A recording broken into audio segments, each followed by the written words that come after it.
In Hebrews, we read about this episode that we're going to read about today in Genesis. We've been making our way through Genesis. I've been preaching through Genesis for 7 years. Hopefully we finish it this year. And we're getting to the end. And in Hebrews, the author of Hebrews, most likely St. Paul, could be Luke as well. He says this about Jacob in this episode. He says, by faith, Jacob, when he was dying, blessed each of the sons of Joseph and worshipped on the top of his staff.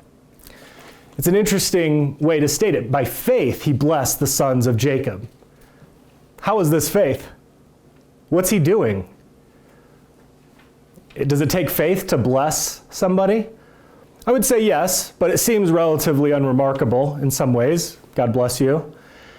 But what Jacob is doing is he is adopting Joseph's grandsons as his own, and he is giving them the inheritance that was promised to him, to his fathers, to his grandfather, Abraham, Isaac, and Jacob.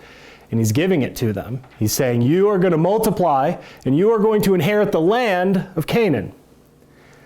Is Jacob in the land? Does he own the land?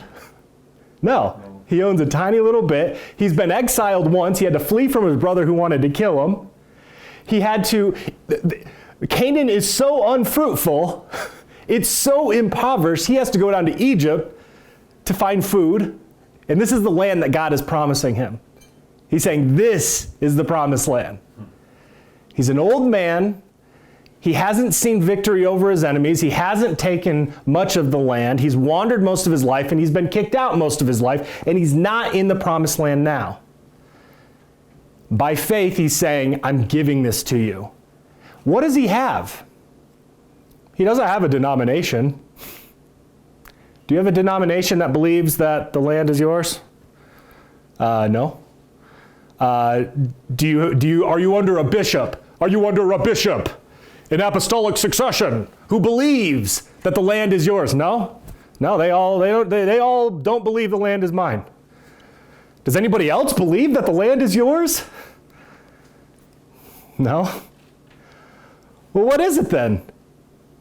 It's God's word. That's what God said.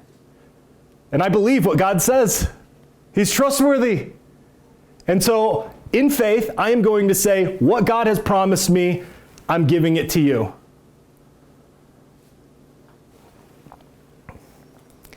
John Calvin says, when Jacob is blessing him, he highlights the insanity of the moment, and he goes, who wouldn't have thought that Jacob was speaking of fables?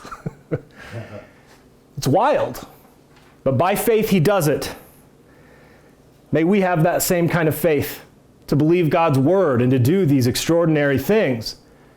We read this story and it seems unremarkable, but it really is remarkable. This reminds us of our need to confess.